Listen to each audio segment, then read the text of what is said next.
हर एक प्लॉट के साथ सड़क, ड्रेनेज, सीवरेज और बिजली के कनेक्शन कंपल्सरली दिए जाएंगे।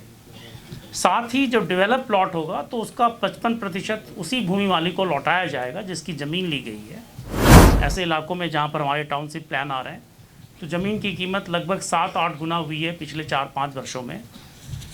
हम जब सैटेलाइट सिटी बसा रहे हैं तो कम से कम ज़मीन की कीमत 10 गुना से ज़्यादा होगी। अगर आज किसी की ज़मीन 1 लाख रुपए की है और अगर हम लैंड एक्विजिशन में लेते हैं तो आमतौर पर 4 लाख रुपए उसको देते हैं। तो अगर 1 लाख की कोई ज़मीन है, आज हम लैंड एक्विजिशन में 4 लाख देंगे, तो अगर हम लैंड पूलिंग करते हैं तो ज़मीन की कीमत 10 लाख मान लेते हैं, तो 10 लाख में हम 55% वापस लौटाएंगे तो 5.5 लाख रुपए का सीधा भुगतान किसानों को होगा। प्लस उनको वो लैंड मिलेगी जो डेवलप्ड है, वो क्षेत्र मिलेगा जहाँ ग्रीन एरिया है, जहाँ बिहार सरकार बिहार के 11 अलग अलग जगहों पर टाउनशिप का निर्माण कर रहा है। वहीं नगर आवास एवं विकास विभाग के प्रिंसिपल सेक्रेटरी विनय कुमार ने प्रेस कॉन्फ्रेंस आयोजित कर जानकारी दी कि जिस तरह से 11 जगहों पर टाउनशिप का निर्माण कराया जाएगा, कहीं ना कहीं इससे किसानों को बड़ा फ़ायदा होने वाला है तथा उन्होंने साफ तौर पर कहा है कि 45% ज़मीन सरकार लेगी, उसके बाद कहीं ना कहीं 55% उन ज़मीनों को किसानों को डेवलप करने के लिए दिया जाएगा। पहले आपको सुनवाते हैं कि क्या कह रहे हैं विनय कुमार। जहाँ फ्लड की शिकायत कम से कम हो, खुली हुई जगह हो, जहाँ पर अभी वहाँ के जो निकटवर्ती शहर हैं वहाँ से जाने में आधे घंटे का टाइम हो, जो राष्ट्रीय बहुत सारी परियोजनाएं आ रही हैं, हाई स्पीड कॉरिडोर्स की, एक्सेस कंट्रोल हाईवेज़ की, एक्सप्रेसवेज की, उसको हम लीवरेज करें। साथ ही जो राज्य सरकार की अपनी योजनाएं हैं उसको भी हम लोग लीवरेज करें और उसको इस तरह से हम बनाएं कि हर एक सैटेलाइट सिटी के साथ एक मजबूत आर्थिक बुनियाद हो। तो इस सोच के साथ हम लोगों ने ये सैटेलाइट टाउनशिप्स की तरफ कदम रखे हैं। आगे आने वाले दिनों में हम और भी आपको साझा करेंगे।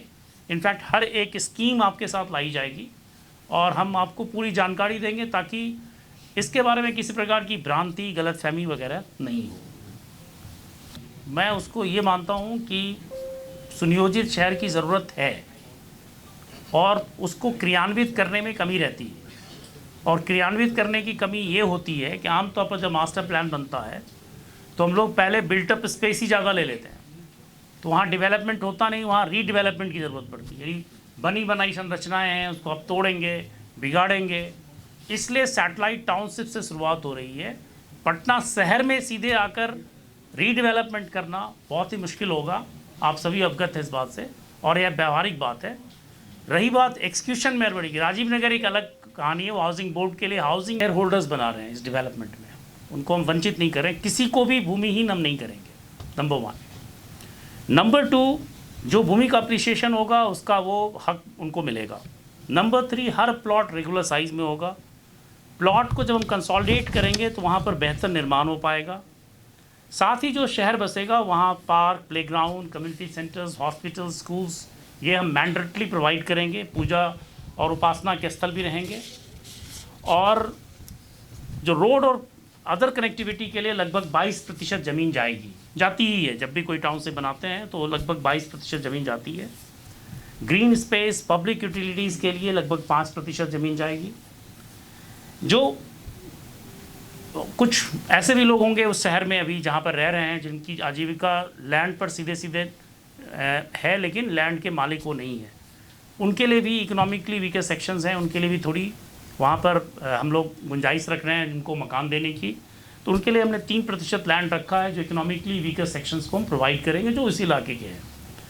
और जो इंफ्रास्ट्रक्चर कॉस्ट हमारा लगेगा, जैसे हम सड़कें बनाएंगे, गलियाँ बनाएंगे, सीवरेज नेटवर्क लगाएंगे, STP लगाएंगे, वाटर ट्रीटमेंट प्लांट लगाएंगे, पानी पीने के पानी की जो व्यवस्था करेंगे, इलेक्ट्रिक ग्रिड हम जो स्थापित करेंगे, तो इसके लिए जो हमारी प्लानिंग अथॉरिटी होगी वो 15% लैंड रखेगी। इस प्रकार 100% लैंड का हिसाब हो रहा है।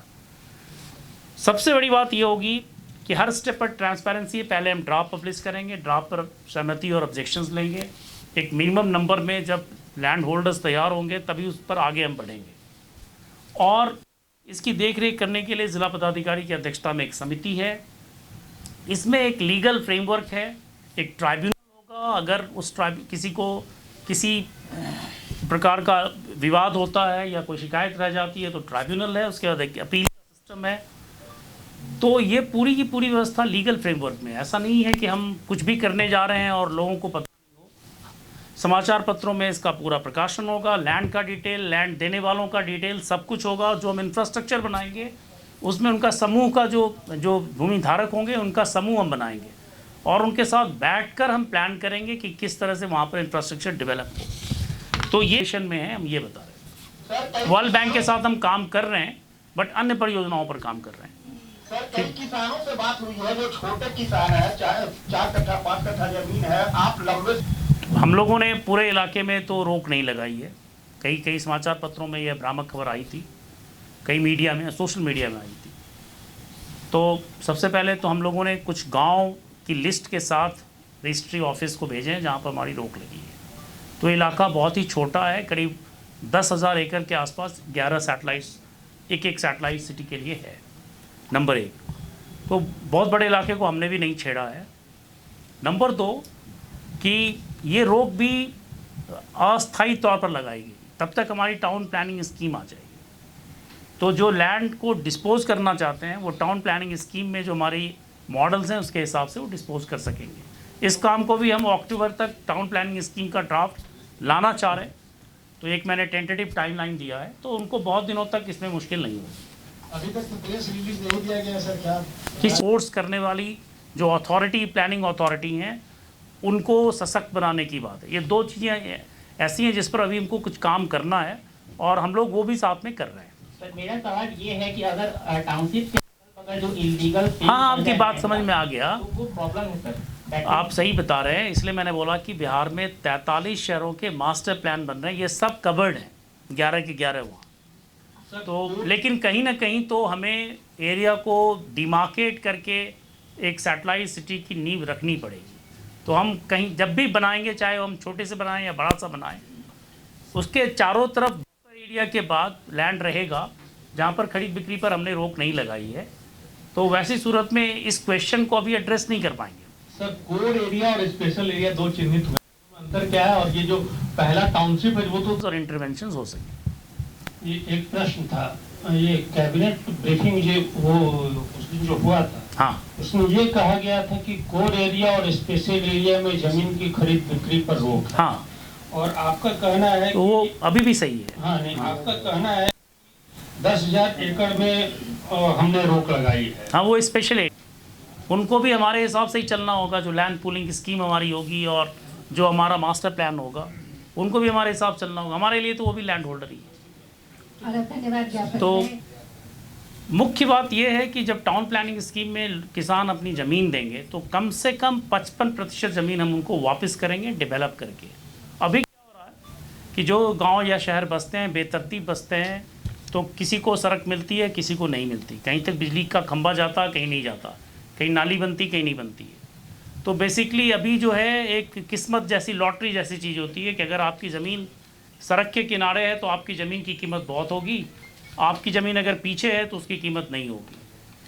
टाउन प्लानिंग स्कीम में जब लैंड पूलिंग होगी तो हम इस लॉटरी सिस्टम को या किस्मत को ख़त्म कर रहे हैं।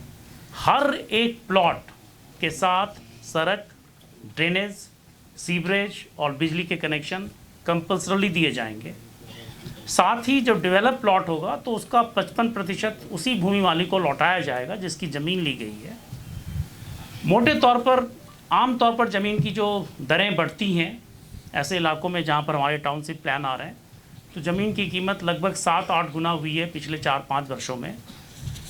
हम जब सैटेलाइट सिटी बसा रहे हैं तो कम से कम ज़मीन की कीमत 10 गुना से ज़्यादा होगी। अगर आज किसी की ज़मीन 1 लाख रुपए की है और अगर हम लैंड एक्विजिशन में लेते हैं तो आमतौर पर 4 लाख रुपए उसको देते हैं। कुछ और भी उनके साथ सुविधाएँ हैं, बट जो लैंड एक्विजिशन के प्रोसीजर हैं उसके हिसाब से करीब 4 गुना देते हैं, तो 4 लाख रुपए के आसपास उनको हम देते हैं।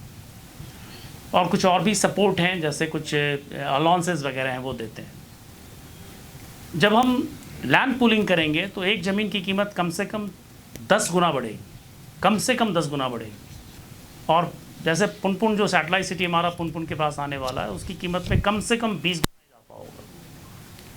तो अगर 1 लाख की कोई ज़मीन है, आज हम लैंड एक्विजिशन में 4 लाख देंगे, तो अगर हम लैंड पूलिंग करते हैं तो ज़मीन की कीमत 10 लाख मान लेते हैं, तो 10 लाख में हम 55% वापस लौटाएंगे, तो 5.5 लाख रुपए का सीधा सीधा भुगतान किसानों को होगा। प्लस उनको वो लैंड मिलेगी जो डेवलप्ड है, वो क्षेत्र मिलेगा जहाँ ग्रीन एरिया है, जहाँ बिजनेस एरियाज़ हैं, जहाँ पर इकोनॉमिक एक्टिविटीज़ है, वो पूरा शहर प्लान उनको मिलेगा। तो आपने साफ तौर पर सुना कि विनय कुमार कहते हुए नज़र आ रहे हैं कि बिहार सरकार ने कैबिनेट से 11 टाउनशिप की जो मंजूरी दी है, कहीं ना कहीं वो किसानों के हितों में है, जहां वो तमाम सुविधाएं होंगी, चाहे वो पार्क की बात कर ली जाए, स्कूल की बात कर ली जाए या प्लेग्राउंड की बात कर ली जाए, वो तमाम सुविधाएं उस टाउनशिप में मौजूद रहेगी। साथ ही किसानों को इससे बड़ा फ़ायदा होने वाला है।